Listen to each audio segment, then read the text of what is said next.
अस्सलामुअलैकुम, welcome back to innovate IT zone. आज के वीडियो लेक्चर में हम लोग डिस्कस करेंगे इंट्रोडक्शन टू ASP.NET MVC। अब ये जो MVC एप्लीकेशन स्ट्रक्चर, जिसमें हम लोग मॉडल व्यू कंट्रोलर्स के बारे में डिस्कस करेंगे। कंट्रोलर व्यूज़ क्या ओवरव्यू देखेंगे, इसमें एक्शन मेथड्स और पैरामीटराइज एक्शन मेथड्स को डिस्कस करेंगे। रेजर साइंटिक्स क्या होता है, जिसमें code expression, code blocks, implicit versus explicit code expression को डिस्कस करेंगे।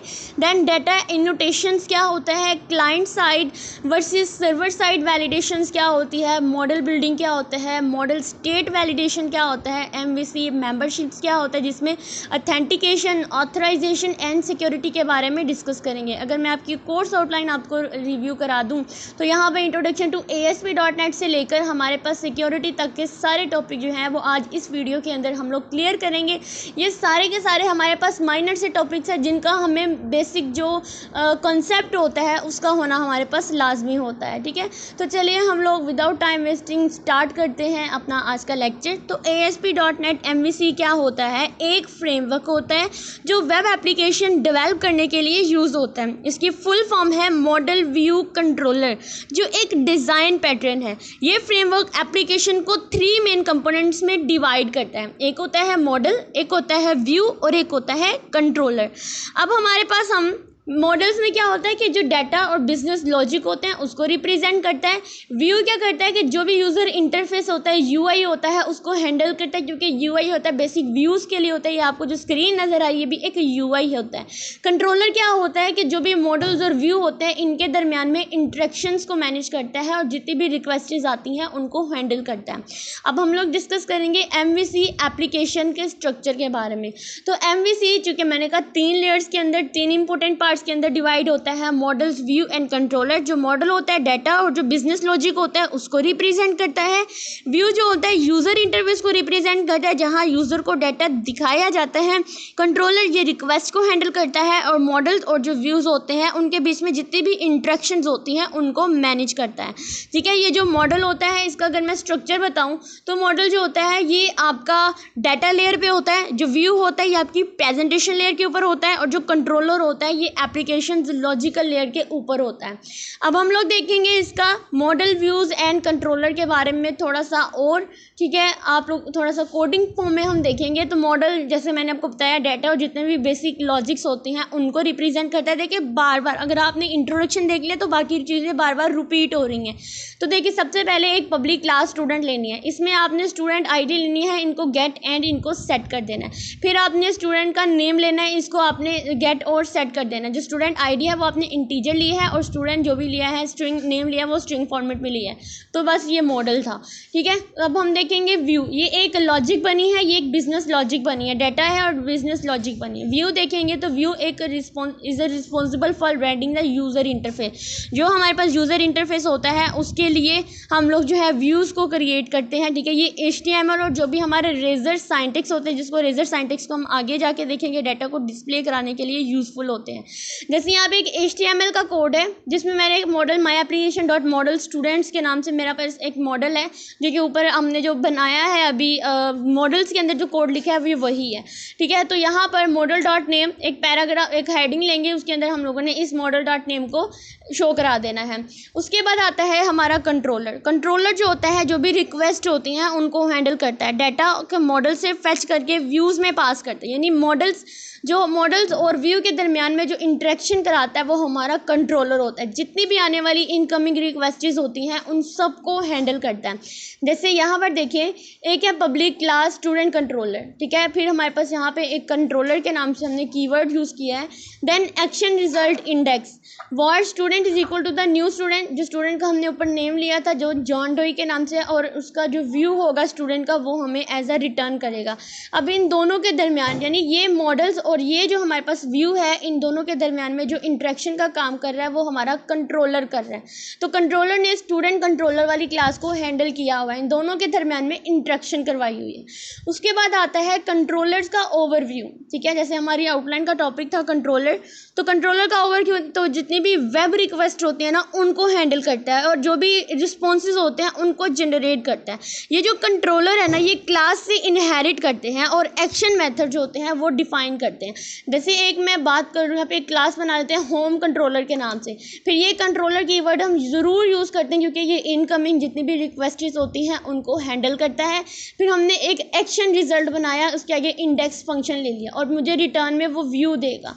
जैसे अगर आपको यहाँ पर एक डायग्रामेटिक व्यू में बताऊँ तो ये मेरे पास एक है कंप्यूटर स्क्रीन, ठीक है।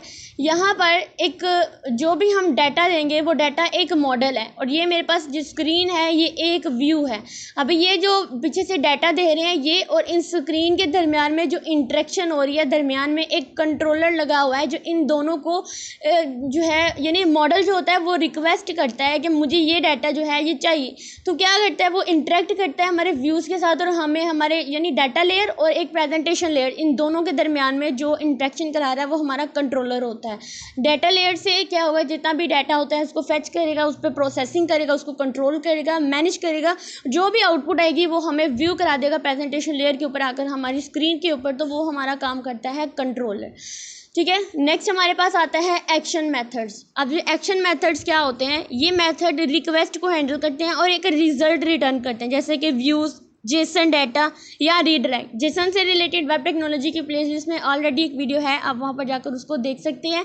और जेसन से रिलेटेड एक वीडियो जो है वो मेरी मोबाइल एप्लीकेशन एंड डेवलपमेंट की प्लेलिस्ट में भी है, तो यहाँ पर भी जेसन जो है यही काम करता है, ठीक है।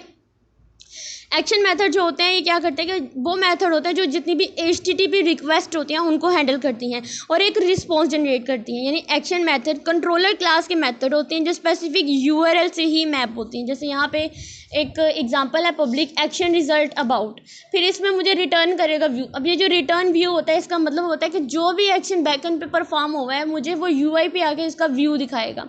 उसके बाद आता है मेरे पास पैरामीटराइज एक्शन मेथड। अब पैरामीटराइज एक्शन मेथड जो पैरामीटर ले सकते हैं जो URL से या फॉर्म डाटा से पास किए जाते हैं। ये मेथड क्वेरी स्ट्रिंग या फॉर्म डाटा से पैरामीटर्स को रिसीव करते हैं। जैसे यहाँ पे पब्लिक क्लास डिटेल है, अब इंट ID। अब ये जो ID ये क्या है, ये मेरे पास पैरामीटर है। तो मैंने एक स्टूडेंट को जो है लेट किया, वेरिएबल लिया स्टूडेंट का, उसमें गेट स्टूडेंट बाय ID। तो अंदर ये जो ID है ये एक पैरामीटर है, यानी पैरामीटराइज एक्शन होंगे। फिर मुझे स्टूडेंट्स का जो भी व्यू आएगा वो रिटर्न कर देगा। उसके बाद मेरे पास आता है रेजर सिंटैक्स। तो रेजर सिंटैक्स एक मार्कअप सिंटैक्स है जो डायनामिकली जो भी कंटेंट होता है उसको जनरेट करने के लिए यूज़ होता है। ये ASP.NET MVC व्यूज़ के अंदर जो होता है, यानी ये जो हम लोग अभी टॉपिक पढ़े थे ASP.NET MVC व्यूज़, यहाँ पर जो भी कंटेंट होता है डायनामिकली उसको जनरेट करने के लिए हम लोग रेजर सिंटैक्स का यूज़ करते हैं। ये HTML और C# दोनों का मिक्सअप होता है, ठीक है। जैसे यहाँ पे HTML की बात करती हूँ और C# की बात करते हैं तो यहाँ पे ये चीज़ होती है, ये स्टोर्ड प्रोसीजर को रिप्रेजेंट करती है। बेसिकली हमारा जो भी कोड होता है उसको सिक्योरली जो हैंडल करता है वो हमारा ये करता है। यानी अगर मैं आप लोगों को कहूँ कि ये जो $साइन और ये जो इसकी बॉडी बनी हुई है ये एक कोड ब्लॉक है और अंदर का जो भी डाटा टाइम डॉट नाउ है ये एक एक्सप्रेशन है, ठीक है। ये जो चीज़ रिप्रेजेंट कर रही है ये एक एक्सप्रेशन को रिप्रेजेंट कर रही है। तो इसमें C# और HTML दोनों का कॉम्बिनेशन हुआ है, कोड ब्लॉक और एक्सप्रेशन से हम लोग रेजर सिंटैक्स को एक्सप्लेन करते हैं। उसके बाद हमारे पास आता है हमारा कोड एक्सप्रेशन। अब जो कोड एक्सप्रेशन होता है जो भी हमारा रेजर व्यूज़ में डायरेक्टली यूज़ किए जाते हैं, जो आउटपुट डायनामिकली जो भी हमारे पास कंटेंट होता है उसकी आउटपुट को जनरेट करने के लिए हम लोग इसका यूज़ करते हैं। जैसे यहाँ पर HTML की अगर मैं बात करूँ तो एक पैराग्राफ के अंदर मैंने model.name ले लिया है, ठीक है। मॉडल्स का क्या नेम है उसको मैंने ले लिया जो कि रेजर सिंटैक्स से, रेजर एक्सप्रेशन से ही मेरे पास डायनामिकली जो कंटेंट जनरेट हुआ है उसको कोड एक्सप्रेशन बोलते हैं। उसके बाद आता है मेरा कोड ब्लॉक, ठीक है। अब जो कोड ब्लॉक होता है ना, ये जो भी मेरा रेजर व्यू होता है उसमें मैनिपुलेट लाइंस ऑफ कोड को इनक्लोज करता है और सिंटैक्स यूज़ करता है। यानी ये जो मैंने आपको बात की थी ये वाला, ये जो बॉडी बनी हुई है इसके अलावा, इसके अंदर वाले डाटा के अलावा जो बॉडी बनी हुई है इस चीज़ को मैं कोड ब्लॉक कहती हूँ। और ये जो अंदर का डाटा होता है ना, जैसे यहाँ पर model.name था, ये इसको हम एक्सप्रेशन ब्लॉक कहते हैं। ये हमारे पास कोड ब्लॉक होता है और इसके अंदर वाला जो होता है ये एक्सप्रेशन ब्लॉक्स होता है। यानी जो इनक्लोज की जाती हैं लाइन्स को, मल्टीपल लाइन्स को अपने अंदर इनक्लोज कर लेता है रेजर व्यूज़ को, वो मेरे पास कोड ब्लॉक होता है। उसके बाद हम बात करेंगे इम्प्लिसिट वर्सेस एक्सप्लिसिट कोड। तो जो इसकी एक्सप्रेशन देखेंगे इम्प्लिसिट और एक्सप्लिसिट के, हमारे आउटलाइन का भी टॉपिक है, इसमें जस्ट हम इनके जो कॉन्सेप्ट है वही लेंगे। तो इम्प्लिसिट कोड एक्सप्रेशन जो डायरेक्टली डाटा डिस्प्ले करती है विदाउट द एक्स्ट्रा साइंटिक्स, कोई भी एक्स्ट्रा साइंटिक्स की ज़रूरत नहीं होती है, बल्कि डायरेक्टली डाटा को डिस्प्ले करने का काम करती है। जैसे अभी हमने जो एक्सप्रेशन कोड देखा था जिसमें मैंने HTML में पैराग्राफ बनाया, उसमें मॉडल डॉट नेम के साथ मैंने इस चीज़ को एक्सप्रेशन को एक्सेस कर लिया था, इस चीज़ को हम बोलते हैं ये इम्प्लिसिट कोड है, यानी एक पैराग्राफ के अंदर है। इसी तरह से अगर मैं आपको एक्सप्लिसिट कोड की बात करती हूँ तो ये जो एक ब्लॉक के अंदर लिखा होता कोड होता है ना, इसको एक्सप्लिसिट ब्लॉक कहते हैं। जैसे अगर मैं आप लोगों को एक सिंपल तरीके से एक्सप्लेन करूँ तो ये जो मेरी कर्ली ब्रेसेस होती है इनके अंदर कुछ डेडलाइंस ऑफ कोड लिखी होती हैं, तो ये जो कर्ली ब्रेसेस के अंदर जो कोड लिखा होता है इसको हम एक्सप्लिसिट कोड कहते हैं, ठीक है, जो इनक्लोज की जाती हैं इस तरह की कर्ली ब्रेसेस से। लेकिन ये जो एक सिंपल पैराग्राफ के थ्रू लिखा गया होता है ना, इस तरह की, इसको हम इम्प्लिसिट बोलते हैं, ठीक है, जो इन होता है। उसके बाद हमारे पास आता है डाटा एनोटेशन। अब जो डाटा एनोटेशंस होते हैं ना, ये एट्रीब्यूट्स होते हैं जो मॉडल्स प्रॉपर्टी पर वैलिडेशन रूल्स अप्लाई करते हैं और डाटा डिस्प्ले को कस्टमाइज करते हैं। यानी इनका पर्पस क्या होता है कि जो भी मॉडल डाटा होता है उसको वैलिडेट करना और फिर फॉर्मेट करने के लिए यूज़ किया जाता है। जैसे यहाँ पर देखिए, पब्लिक क्लास, स्टूडेंट ने क्लास बनाई है, यहाँ पर रिक्वायर्ड है स्ट्रिंग लेंथ कितनी होनी चाहिए, ठीक है, जो रिक्वायर्ड स्ट्रिंग लेंथ होती है वो इतनी होनी चाहिए, स्ट्रिंग नेम कितना होना चाहिए, उनको गेट एंड सेट करना। तो ये मेरे पास डाटा एनोटेशन आता है, ये चीज़ को वैलिडेट करती है कि हाँ आपका डाटा बिल्कुल करेक्ट है और आप इसको हम लोग व्यू कराने के लिए, डिस्प्ले कराने के लिए रेडी हैं, ठीक है। उसके बाद आता है client side versus server side validation. अगर क्लाइंट साइड और सर्वर साइड की वैलिडेशन की बात करें तो क्लाइंट साइड वैलिडेशन को, जिसमें हम लोग जावास्क्रिप्ट के ज़रिए ब्राउज़र लेवल पर वैलिडेट करते हैं, जिसमें हम लोग HTML5 वैलिडेशन एट्रीब्यूट जैसे रिक्वायर्ड हो गए या पैटर्न हो गए, इनका यूज़ करते हैं, ठीक है। और अगर हम लोग सर्वर साइड वैलिडेशन की बात करते हैं तो जहाँ डाटा सबमिट होने के बाद चेक होता है, यानी क्लाइंट साइड वो होता है जैसे हमने रिक्वेस्ट की है, और सर्वर साइड वो होता है जहाँ पे हमारा डाटा जो है वो सबमिट हो जाता है। जैसे यहाँ पे आपको साफ तरीके से नज़र आ रहा है ना, मॉडल स्टेट, इस तरह से देखेंगे कि अगर model state dot is invalid, यानी ये जो अगर वैलिड है तो इसमें लिखा जाएगा डाटा वैलिड है, ठीक है, यानी डाटा बिल्कुल करेक्ट है, डिस्प्ले होने के लिए तैयार है, वरना डाटा वैलिडेशंस में एरर्स आ जाते हैं। उसके बाद हम देखेंगे मॉडल बिल्डिंग, ठीक है। ये जितने भी मैं आपको पॉइंट्स बता रही हूँ इस वीडियो के अंदर, इसमें सिर्फ और सिर्फ हम लोगों ने कॉन्सेप्ट लेने हैं, इसको ज़्यादा डीपली हमें करने की ज़रूरत ही नहीं है। मॉडल बाइंडिंग की बात करें तो ये प्रोसेस होता है जो जितनी भी इनकमिंग रिक्वेस्ट होती हैं उनके जो डाटा होते हैं, रिक्वेस्ट डाटा होता है, उसको एक्शन मेथड पैरामीटर्स और मॉडल प्रॉपर्टीज़ में बाइंड करता है। यानी बाइंड करना मतलब जोड़ना होता है। जो भी एक्शन मेथड्स पैरामीटर जो मॉडल प्रॉपर्टीज़ होती हैं इनको आपस में बाइंड करता है, किस प्रोसेस में, जो भी इनकमिंग रिक्वेस्ट डाटा के लिए इनकमिंग रिक्वेस्ट आई होती है।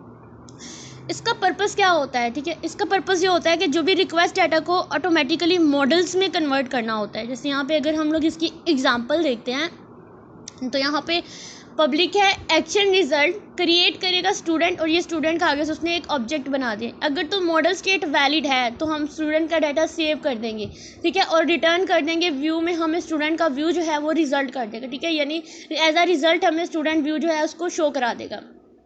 उसके बाद हमारे पास आता है मॉडल स्टेट वैलिडेशन। अब मॉडल स्टेट वैलिडेशन इंश्योर करता है कि जो भी रिक्वेस्ट डाटा वैलिडेट हैं यानी जितनी भी रिक्वेस्टेड डाटा वैलिड है या नहीं, जो भी रिक्वेस्टेड आती हैं डाटा की, क्या वो रिक्वेस्टेड ही वैलिड है या नहीं। अगर डाटा वैलिड नहीं होता तो एरर्स को हैंडल किया जाता है, अगर डाटा वैलिड है तो देन उसको रिप्रेजेंट किया जाता है, ठीक है।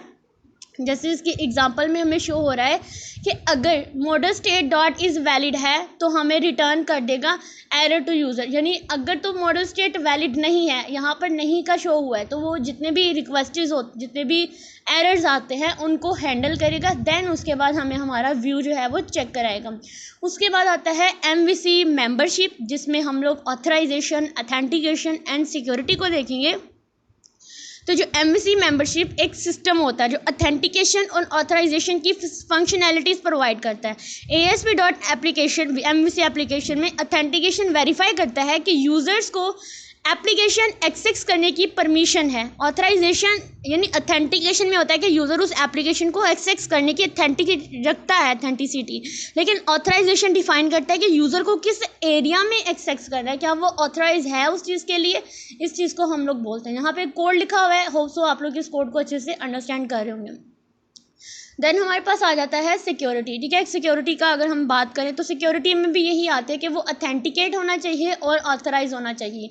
यही चीज़ हमारी MVC में था। तो ये था आज का टॉपिक जिसमें हम लोगों ने ASP.NET MVC व्यू के बारे में पढ़ा, MVC एप्लीकेशन का स्ट्रक्चर पढ़ा, देन हमने कंट्रोलर्स को पढ़ा, एक्शन मेथड्स क्या होता है, रेजर साइंटिक्स को डिस्कस किया, कोड एक्सप्रेशन और कोड ब्लॉक्स को देखा, डाटा एनोटेशंस को देखा, क्लाइंट साइड सर्वर साइड में वैलिडेशन देखी, मॉडल बाइंडिंग और मॉडल स्टेट वैलिडेशन को देखा, और MVC मेंबरशिप जो कि हमारी सिक्योरिटी के लिए ज़्यादा इंपॉर्टेंट होते हैं उसको देखा। वीडियो अच्छी लगी हो वीडियो को लाइक करें।